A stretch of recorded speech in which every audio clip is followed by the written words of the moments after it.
Hello, dear angels. Welcome to the Heart Space Atelier podcast. My name is Henry. I'm your host. I'm so happy and grateful that you're here today. Heart Space Atelier is a space where we rediscover ourselves and reconnect with our inner well, with our deeper inner well of love, magic, realizing that we are the alchemists of our life, and just connecting back home to ourselves. Hello. I feel like this intro is different every single time because it just feels more like the spirit of the podcast. Today is a very special day because it is snowing once again outside. I have been up since around 7:30 and listen guys, one thing about me is when the universe has different plans for me, I will follow those different plans. I will not bite into the plans I made myself because sometimes the higher plan is even better and it is something much different. So I woke up at 7:30, I got up, did my routine, my meditation, my breathwork, my journaling, had a little dancing workout, took a shower, got ready, had breakfast, blah, blah, blah, blah, blah. I wanted to go outside, go to a cafe and work on something very special, which I may talk about later, and work there for a couple of hours. I felt like this is such a good idea. It's very important. It's the last day of the year of the snake. As I'm filming this, it is February 16th. Tomorrow is February 17th. And with that, the year of the fire horse begins. I'm so excited. Oh my gosh. Once this is out, guys, it's actually going to be the fire year, the horse year. And I'm so excited. I hope you are too. So the universe had different plans because out of the blue it started snowing like crazy. And one thing about me, I'm a winter child, but I cannot take this anymore.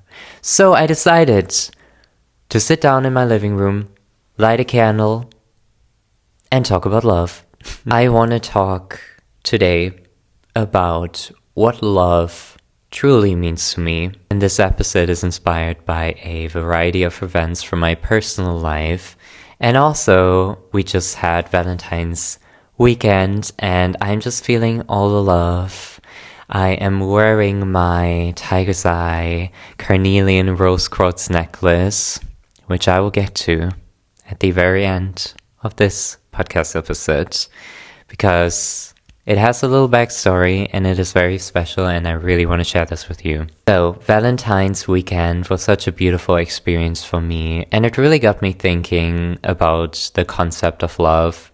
Me and my partner, we spent a really beautiful romantic weekend together. You know, just the beautiful cheesy Valentine's Day stuff, which my heart always glows for. I think it's so beautiful. I love cheesy stuff. I think it's just so, I don't know, I just love it. It makes me so happy, and I had such a beautiful weekend, and I baked Valentine's Day cookies, I made Valentine's Day pancakes, I made little self-crafted gifts, and I received so much love back, and it was just beautiful, and I love being cheesy, and there you have it, okay? Secret revealed. And as I was moving through this weekend with so much love and so much coziness and just really noticing my nervous system calming the fuck down, I was like, oh my God, this is a moment that feels like, wow, I made it. I completely reevaluated what love means to me, because it didn't used to be that peaceful in the past, and I grew up with a very deranged concept of what love means, and I grew up in a family system that promoted toxic love and that promoted fire and no ways of calming down, feeling at peace, peaceful love, harmony. I learned from a very young age. I learned as I was a child that love meant war. And it took me so long to rebuild a healthy relationship with love. And I just want to talk about this today. And it's kind of heavy and an emotional thing as I'm working through these things in the present moment. It's not like I'm completely over it. It's not like I'm completely healed, because healing is a lifelong process and things will linger, but that doesn't mean that it doesn't get better, because sometimes we heal so much to a point where certain things will linger, but we will accept the lingering and we hold the lingering with so much more ease. And that is how I feel now. I have to say, the best step I ever took towards healing my relationship with love is actually allowing myself to be in a healthy and peaceful relationship with somebody that is at its core very peaceful and loving and gentle. Because, as I said, I grew up with this concept of love being nothing like gentleness, being nothing like peaceful. I didn't know. Subconsciously, I did not know that love meant peace. I thought that love meant war, as I said.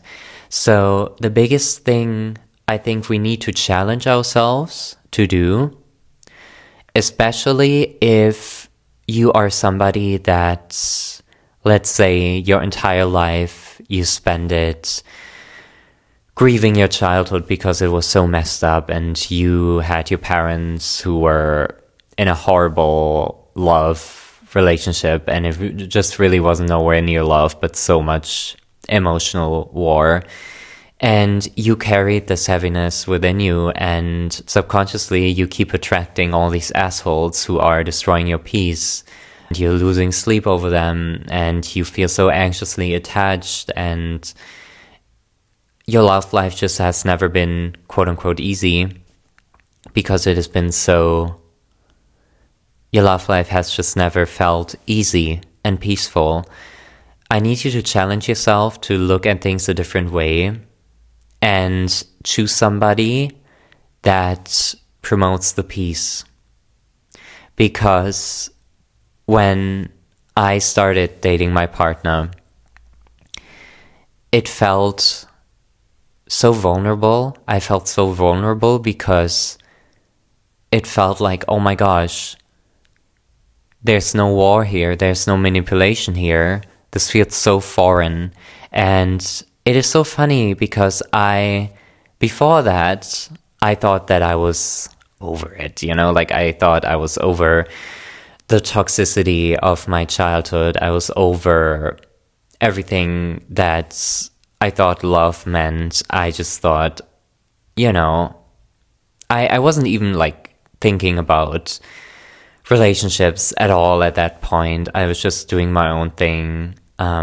And I was just embracing my life and my self-love, and I just learned how to love myself again, which is also a major key point we will get into later. But then my partner came around, and it brought up so many shadows within me, because when I expected avoidance, when I expected war, when I expected stress, he met me with presence, and he met me with peace and gentleness and love and just holding my soul in a very gentle way, and I was not used to that. And I don't want to speak too much about my relationship because I'm such a private person, and I don't want to pour it all over the internet at all, but I feel like this is just really important for me to share this information, just so that it's people who are having a hard time finding quote-unquote the one, just know that it's important to choose somebody that in the long run calms your nervous system down. And this is also very funny because at first it may not be that way, because at first your nervous system will register the peace and gentleness of somebody as a threat because it, quote unquote, couldn't possibly be that way, right? Because you're not used to it. Your inner child is sitting there like, what the hell is this? I thought love meant war. Where's the war? You know what I mean? So it is very important you do the shadow work, and it is very important to embrace learning by doing, because that is the thing so many people say, which I just disagree with. Because so many people are like, you shouldn't enter a relationship if you're not fully healed. You cannot ever fully heal, first of all, okay? You will heal on your deathbed. You will still be in the process of healing. Some things just take time, a lot of time. Some things take lifetimes, multiple lifetimes. But that doesn't mean that you're broken. Healing is in itself something beautiful and sacred, and it does not mean at all that you're broken. What it means is that you keep learning every single day, you keep evolving and transforming into the next level self every single day. But that doesn't mean that you're broken, because you're not. You cannot be broken. As long as you are alive, whatever is burdening you, it cannot break you, because you are still alive. And even when you die, you, in my belief system, you elevate into a higher consciousness, into a higher being and higher energy. And will you be fully healed then? I don't know. We don't know what comes, right? But I cannot stress this enough. You're not broken. You're healing, and that is sacred. So I think it is very important to embrace learning by doing. And what I mean by that in this scenario is choosing to give the nerd, to give the awkward, shy guy, girl, person a chance, because deep down you're like, okay, I feel really attracted to them.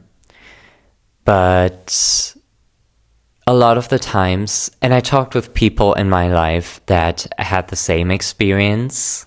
They grew up in a very toxic household, and their image of love was so fucked up. And when they met a emotionally safe and healthy partner, they would sabotage it and be like, oh, that person is boring. Oh, this person is just like, it's not on my wavelength, and blah, blah, blah, blah, blah. I need the crazy spark. I need the crazy things. And this is another key point, guys.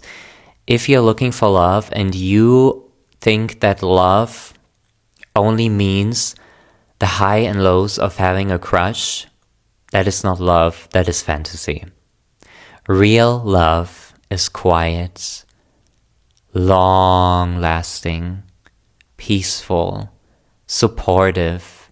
You will feel held within this embrace of real love. Having a crush is just missing information, because you could have a crush on the most random people. I have had in my life, I would say 2 crushes or 3.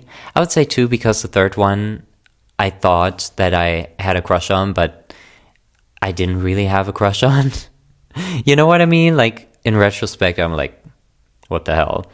So I remember when I was first in love, it was honestly such an extra story. I went to this private school for 9 months, and I fell madly, deeply in love with my classmates, my first crush.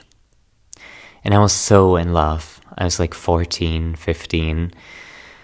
Boy, was I in love. That was crazy, okay? I can still remember the feeling and how in love I was. And honestly, having a crush is such a beautiful experience, especially if you're young and your hormones are going crazy and like everything within your being is just going crazy.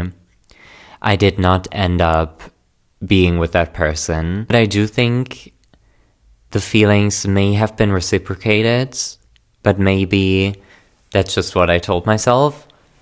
I don't know. Maybe there was something, but I was way too shy to do anything about it. And people move on. You know, I had this crush for like, I would say a year or something. But when I left that school again, it just kind of disappeared because I was like, okay, there's no, like, I'm going anyway. And I used to really dislike myself at that time. So yeah, I moved on, and then came the next crush a couple of years later.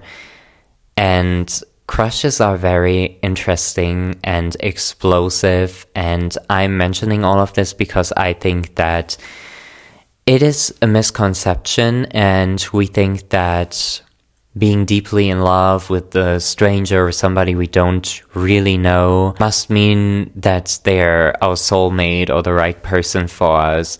But at the end of the day, it is oftentimes a lack of information. And that second crush I had was definitely, looking back on it, I'm like, the only reason I had a crush on that person is because I absolutely disliked myself. Because that was insane. I'm not gonna get into that. So it is also always important to just ask yourself, am I truly in love with this person? Do I know their whole being and soul? Or is it just mystery and fantasy my brain is craving? And for me, love has completely shifted its meaning over the past few years, especially since I have been in my relationship, because I realized that I do prefer a slow burn. I do prefer to get to know somebody first, through and through, as much as my soul needs to know them before deciding if they're worthy of my precious love or not. Because you can have feelings for somebody, but that doesn't necessarily mean that you love them. Do you know what I mean? I hope I'm making sense. And for me, it just made more sense because the more time I spent with the person I'm together now, the more I started appreciating them, the more I started enjoying them and seeing them, and the more I started loving them. It's kind of like social media, you know? You have this one short video that's exploding and it has like 10 million views, but then your views go down. This is such a silly comparison, what the hell, but stick with me on this one. And you have this video and it has like crazy millions of views, and then your views go down again and you don't do anything, like, you know, it doesn't make you money or whatever, and you just stay stuck because you're no longer posting. This is kind of like what a crush is. Very explosive at first, but it can die down so quickly. The real challenge is, when you are facing challenges together, are you sticking together or are you running away? And I have learned that, and I realized that because of everything I've been through in the name of love, it has definitely deranged me in the past, and it made me avoidant in places where I shouldn't be avoidant. And it made me anxious in places where I shouldn't be anxious. You know what I mean? So I think that facing obstacles together, seeing the rawest version of themselves, even when they make mistakes, and then seeing, okay, do I still see myself together with this person? And you do. I think that is such a valuable lesson to learn, that when storms come and you face them together, and it makes you stronger together, and it grows you stronger together, that is some real love. And this is not excusing toxic relationships at all.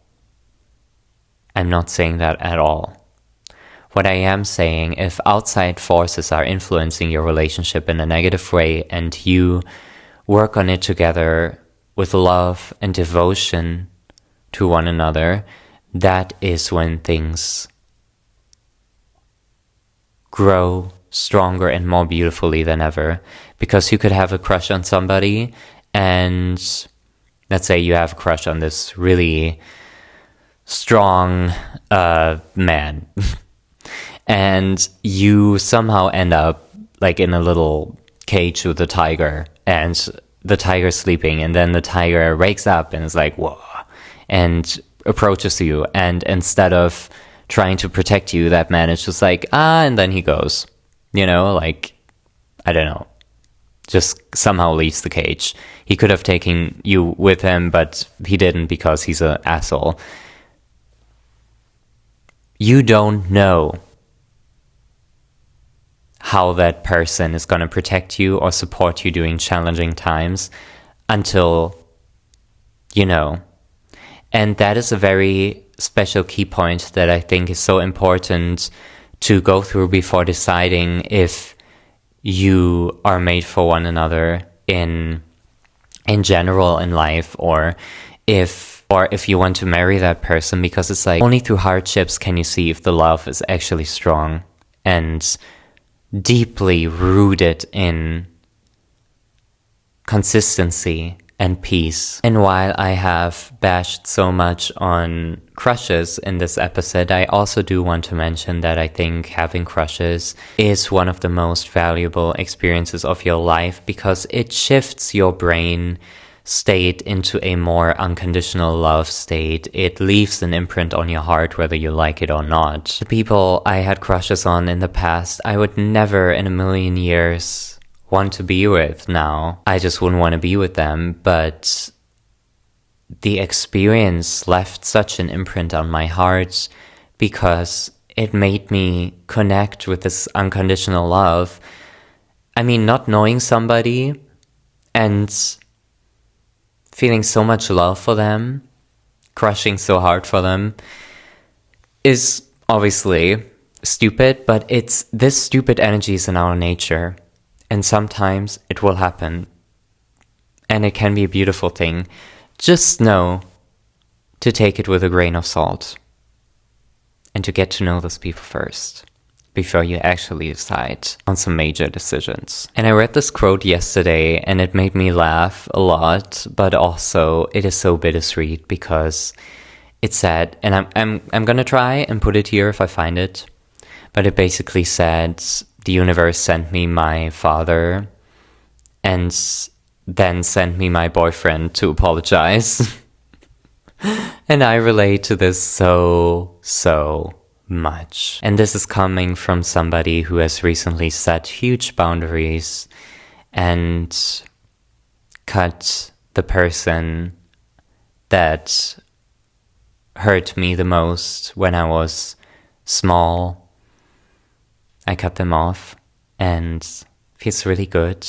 And, it also made me realize, okay, I'm doing something that, for example, my mom or many of the people, especially women in my ancestral line, were never able to do because of the crazy patriarchy we live in and how different things were in the past and how suppressed they were. And I don't want to claim that I'm channeling as much power as them, because first of all, I'm not a woman, and secondly, it is not my place to say that or assume that, and thirdly, obviously they had it so much harder. But I feel in my heart that standing up for myself, no matter who I am, does heal such a huge part of my ancestral line, especially the people that were not able to stand up for themselves. And this is also a message for you. What is your toxic family cycle that you need to break out of? What is it? For me, it was the war of love. Destroying that war of love concept and rebuilding my own concept of love and entering a peaceful love concept again. That was my mission, because I experienced so much trauma in the name of love, and that's not love. that is abuse. And we must hold the people accountable who create that abuse. And yes, you can say trauma is chemical. And people who are narcissistic, people who are heavily traumatized, it is literally chemical. And there's nothing they can do about it. It doesn't matter. This is coming from somebody who grew up with a narcissist, obviously. As much as I don't want to talk about it, I think it's pretty obvious. And I have forgiven that person because I realized his childhood was so deeply horrible and painful in so many ways. But just because you know somebody hasn't had it easy is not an excuse for you to keep them in your life. That is exactly when you cut them out. Because people who are hurt and they won't do anything about it, they will continue hurting and hurting and hurting and hurting. And you, my friends, will do the same sometimes, in small ways or big ways, because there's shadow parts within us. We are not perfect. We will go through life hurting somebody from time to time, especially if it was unintentional. We will fuck up sometimes. We are human. But it's important that we learn from that and that we don't excuse ourselves always and then never change. And that's the thing. Hurt people, traumatized people who don't take accountability, you don't want to have anything to do with them. Doesn't matter if they're family, if they're friends, if it's a relationship, it doesn't matter. You do not need to keep them in their life is what I'm trying to say. I had a very toxic experience with this holistic healer when I was 17. And I also quickly just want to share that because she told me things that were really hard to get out of my consciousness. And what basically happened was I told her about the toxic patterns of love, quote unquote love, in my family. And what she told me really stuck with me because it made me so unsure. I was in such a vulnerable state at 17, as most of us were or are. She basically told me that I must love the person that abused me. Otherwise, I would never feel fulfilled in life. And I think that is so fucked up on so many levels. And it also turned out that they were somehow intertwined in behind the scenes, and that is where it gets really fucked up. So I have run through so much weird mischief and narcissistic emotional abuse, and this definitely, in that state I was in, made me so vulnerable even more because I truly believed everything that woman said. She really had me in this weird holistic chokehold because I was like, oh my gosh, like she's so inspiring. And I feel like that's the danger. You shouldn't completely trust anyone. You shouldn't completely depend on your therapist or healer or mentor to see the world through their eyes and to believe the world through their eyes, because that is not your job. And a lot of people take advantage of that, and a lot of people who claim that they're mentors and therapists take advantage of people and think that their truth is the ultimate truth, but that is not true. And if you're wise enough, you will know that whatever you say, whatever I say, it is subjective. It is, my truth will not resonate with everyone. So always make sure that you stay true to your own truth first and foremost before believing anyone else's. I didn't know that at that time. I was only 17. But I wish that I had understood in that moment that I don't have to love. I don't even have to forgive that person. However, forgiving somebody sets you free for yourself. You don't have to do it for them. You should do it for yourself so you can be free of the bullshit. So I don't think you need to love anyone that hurt you, that challenged you, abused you, that met you with so much toxicity. And we have to remember, when we are children, we are so little. We often forget that. We think what happened to us is still part of our lives as our adult self. But when you look at other children, when I see children that are 4 years old, I'm like, oh my gosh, how evil, how cruel must you be to let all of your rage out on such an innocent little being. So that definitely adds nuance to the topic, because whatever excuse you want to make for somebody that is literally, like clinically proven to be narcissistic, to be psychopath, like I don't know, stop making excuses for them, because whether it's chemical or not, it doesn't matter. The action is not okay, and you need to break free from that. Period. And last month, I took that step, and I feel the most myself and freest and lightest I've ever felt my whole life. My whole life, I've never felt this genuinely free and happy, because I realized the only person I truly need to depend on is myself, and that person had me in a chokehold my entire life. Emotionally, financially, dramatically, everything. And I broke free from that, and now that I'm on the other side, I don't regret it one bit, because it is my path.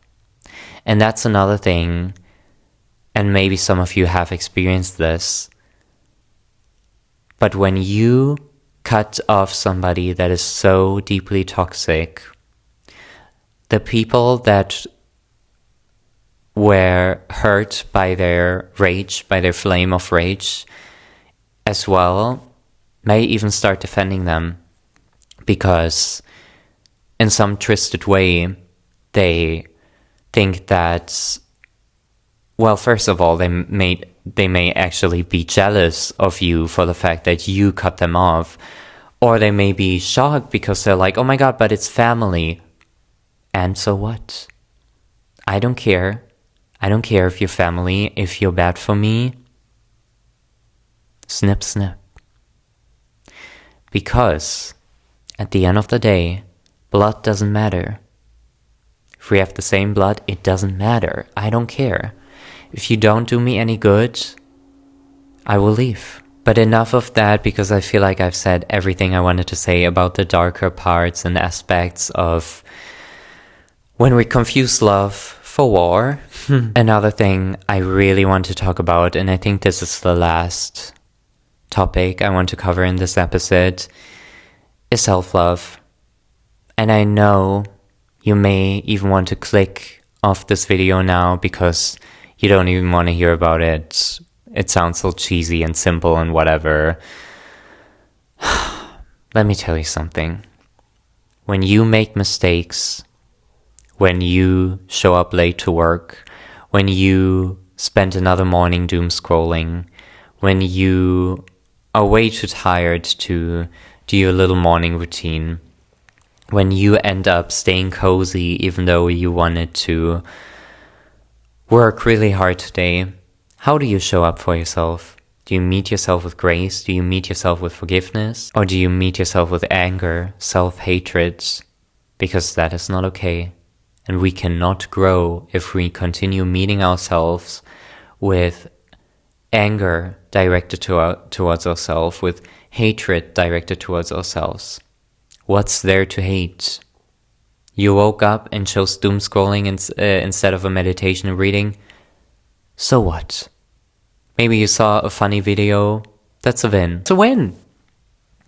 I don't care. Of course it's still toxic. Of course you shouldn't doom scroll, but blaming yourself for something that has already happened is even worse than doom scrolling. So next morning, 10-second rule. Your alarm goes off. You don't even turn it off. You just get the fuck up. Don't even look at your phone. Keep it on airplane mode, period. A lot of people, I've heard this so many times. Yeah, but I want to stay off my phone in the morning, but I can't because it's also where my alarm is in. Your phone is your alarm. Okay, who cares? Mine is too. But I stay on airplane mode until I have meditated, journaled, and done my breath work. And it's been like this for years. For years. I don't even know how many years. Must have been at least 5 years or something. But I've been on this for so long. I don't check my phone in the morning. So incorporate more tough love into your routine as well, that your future self will thank you for. Because that is also truly what self-love means. Self-love is not like, oh, I'm gonna take a bubble bath now, put a mask on, listen to some music. Of course, that's beautiful as well, and you should do that because you deserve it. But real self-love is how you show up for yourself in challenging moments. Just like in partnership, it will show you if the love is rooted down into your being, into your beings, or not. How you show up for yourself in challenging moments where you disappoint yourself, where you disappoint someone else. If you meet yourself with grace, you love yourself. If you start blaming yourself and you cannot stop, honey, you have some work to do. You owe it to yourself to love yourself in challenging moments and beautiful moments. It does not matter. But you deserve that love. You really do. Because you watching this is proof of your magic. Because it takes one to see one. It takes a certain energy to be matched with a certain energy. And the fact that you're here listening to Heart Space Atelier is a huge, huge, huge proof of that. I don't make the rules because I know for a fact that I am attracting spiritual, self-loving, healing, sacredly healing baddies. So if you're seeing this or listening to this, just know we're on the same wavelength. I get you. I got you and I get you. Okay? And anchor into the fact that you are special and that you're so worthy of love. And now to answer the question that is in the title of this podcast episode, what love truly means to me.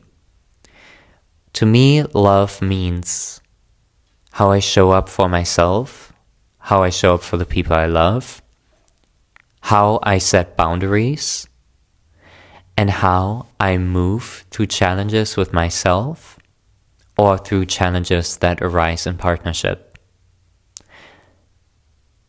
If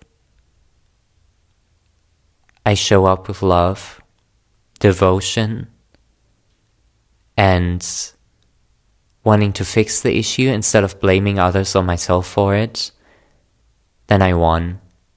I won. And if you can incorporate the same energy, then you also won. Because we did not turn out like those toxic motherfuckers that traumatized us, that tried to take our energy away, that are energy vampires, that tried to dim our light. We still came out on the other side. I'm so glad I did. I'm so glad you are too. And if you feel like you're not, honey, the path has only opened up now. You're already on the golden path of getting your light back. What's there to worry about when you're already on the path? And you listening to this is just another proof that you are in alignment with yourself towards getting your beautiful shit together again, towards finding your golden inner light, because we have a deeper well within us of love, light, and magic that can never, ever, ever be destroyed. I say it in every single episode in the beginning, and I will say it again. It cannot be destroyed, because we are that special. You are that special. Claim it. Thank you. Oh my gosh, guys, this was such a beautifully intense, heavy, emotional, harmonious, romantic episode. I hope you enjoyed as much as I did. I feel like I just gave you my heart for you to read it. You know, it is hard for me to be vulnerable on the internet, let's be honest. I don't like it, but I think I'm living proof for some things that I wish my 17-year-old self would have needed desperately to hear. So, I'm giving myself the gift and a bit of discomfort to give it to you, so you can learn from my mistakes. Now that we're at the end of this episode, I want to share something special. And I can't believe it's finally time. I've been working on this for the past, I would say, 2.5 months. I am launching my own jewelry brand at Troll's Charms. And I will do a deep dive very soon, explaining how this came to be, what inspired me, and just a whole deep dive, and also share with you once it's launched, which is very, very soon. I basically finished everything, but I'm just working on some final touches now, which are most likely also going to be done once this episode is live. But yes, I'm wearing my own creations. I'm wearing the Chain of Love, inspired by the Charlie XCX song Chains of Love for Wuthering Heights. I just felt really inspired to create this. I created this on Valentine's Day Eve, which was a very beautiful experience, so it holds a lot of love. So my brand is dedicated towards creating intentional, magical, harmonious jewelry. Mostly necklaces, because I love necklaces. I love me a beautiful choker, clasp, necklace, whatever. I think it looks so chic and beautiful. And obviously I love crystals. Ever since I was this tiny, I loved crystals. Okay? I came out of the womb being obsessed with crystals. So now that I'm doing something that is so beautifully healing to my inner child, and also being devoted to this brand, to this business idea, and actually putting so much work, blood, sweat, and tears into it for it to finally blossom, just means so much to me. And this is so much more than just saying like, hey, I have a brand. I could make that video in 1 minute, but I want to do a whole podcast episode next week on how I started and what challenges were arising mentally, and also, you know, like business-wise, and like everything, and what blessings arised mentally and business-wise and financially, and all of that, just covering everything, because I think you will know this when I say this, especially if you are a business owner, or you have a small business, or you have a shop, online shop, whatever, you're self-employed. Your work is your baby. And I know how that feels, because I have been self-employed for so many years. This is not the first self-employment work I'm doing, but this is the first self-employment work that I do that is physical, and creating physical items with so much love and abundant energy.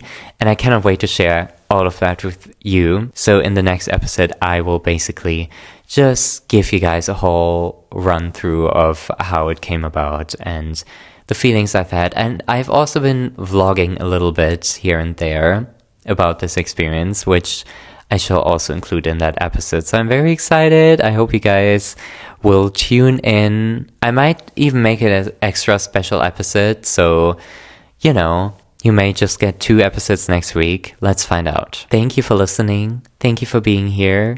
I hope you are excited as much as I am, because I am so excited.